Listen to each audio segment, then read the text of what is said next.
Welcome to the Explainer. Look, today we're skipping the basic fluff. We're diving straight into an expert report that completely deconstructs the hidden cause and effect mechanics of tax regulations for the 2025 and 2026 landscape. We're not going to waste time talking about generic filing deadlines here. Instead, we're putting on our analytical glasses to uncover the real implicit assumptions and non-obvious details that mathematically dictate your wealth. Because let's be real, in this system, a tiny paperwork oversight isn't just a nuisance, it literally drains your bank account. Let's get right into a pretty stark financial reality. Tax categorization, it's not just some bureaucratic label you casually tick on a form. It mathematically alters your baseline deductions and directly dictates your total financial liability. Think of it like this. Every single input you make forces a highly specific financial output. To actually win here, you've got to treat your tax strategy like a strict mathematical equation. Understanding the variables is literally the only way to control the final result. Okay, let's dive into this. We're going to break down these mechanics through a high-density lens. We'll be looking at the mechanisms of filing status, the strict parameters for caregiver credits, the heavy compliance rules surrounding EITC and due diligence, and finally, those rapidly evolving 2026 digital asset rules. Moving into our first section, the mechanisms of filing status, which sets your mathematical baseline. We usually think of our relationship status as a personal thing, but in this context, it's fundamentally a mathematical lever that the regulatory framework uses to set your absolute financial baseline.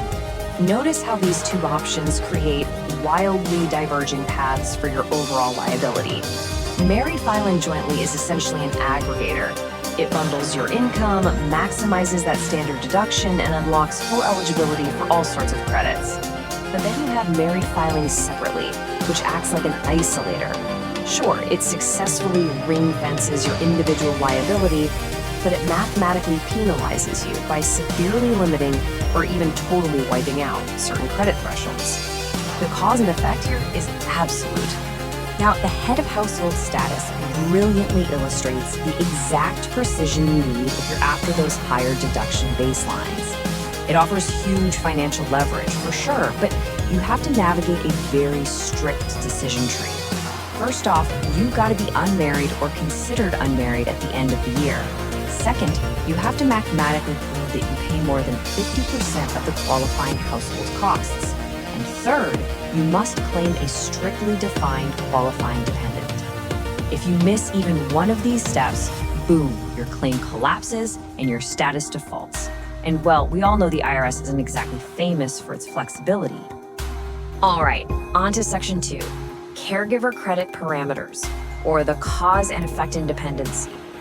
The key takeaway here is that eligibility isn't based on some vague, subjective idea of caregiving. Nope, it's driven by very rigid age and capability metrics.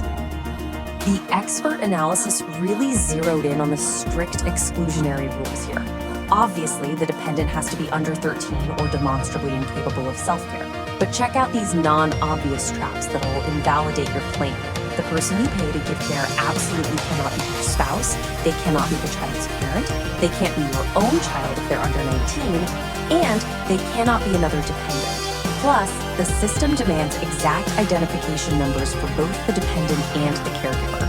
Without that precise data match, the system just automatically rejects the input. No way around it. $6,000. That right there is the maximum 2025 expense claim baseline if you have 2 or more dependents, or it's $3,000 for a single dependent. But keep in mind, this isn't just a flat payout handed to you. This number is simply the maximum expense ceiling they use to calculate a very specific percentage-based credit that hinges entirely on your exact income bracket. But here is the critical catch, the implicit assumption that trips so many people up, because they assume they can double dip. Pre-tax workplace dependent care accounts actually cannibalize this tax credit dollar for dollar. If you route your funds through a workplace account, the regulatory framework forces a reduction of your eligible credit baseline by that exact amount. You simply cannot leverage the same dollar twice in this equation. It's mathematically impossible. Let's shift to Section 3, EITC and due diligence, focusing on compliance mechanisms. We're really honing in our analytical focus here on the incredibly stringent compliance frameworks that surround refundable credits.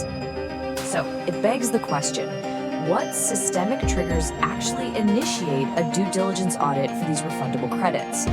Well, the regulatory authorities use highly complex algorithmic risk assessments to flag any undocumented or inconsistent claims.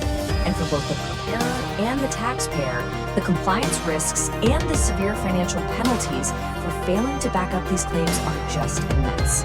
We're talking about a super high scrutiny environment where even a tiny assumption can trigger a really costly audit. And trust me, nobody wants that.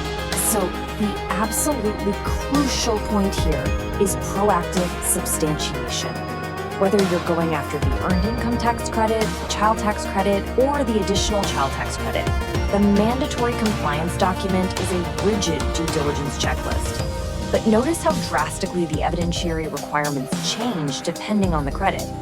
For the EITC, you need rock-solid income and identity records. But for the CTC, you need absolute proof of dependency and residency. The system demands rigorously documented evidence upfront before your liability drops even a single cent. Moving right along to Section 4, the 2026 Digital Asset Rules and Information Reporting Transitions. We're advancing into the rapidly evolving mechanics of digital asset and crypto taxation that are projected for the 2026 landscape. The expert report maps out a massive shift in information reporting. Heading into 2026, we are staring down the introduction of targeted digital asset reporting forms. This means institutional reporting for broker-facilitated transactions is going to become the absolute standard. Not only that, but the regulatory net is mathematically expanding to catch taxable events way beyond standard exchanges. We're talking mandatory, rigorous reporting on supplementary income forms. Honestly, the era of obscure, under-the-radar digital asset tracking is officially closing. Let's see how this goes, because this expansion creates a really dangerous gap between what the institutions report and what your true taxpayer liability actually is. Sure, the institutional forms are going to capture those broker-facilitated exchanges, but the hidden trap for 2026 is that the regulatory body will algorithmically assume that all historical basis data provided is perfectly accurate.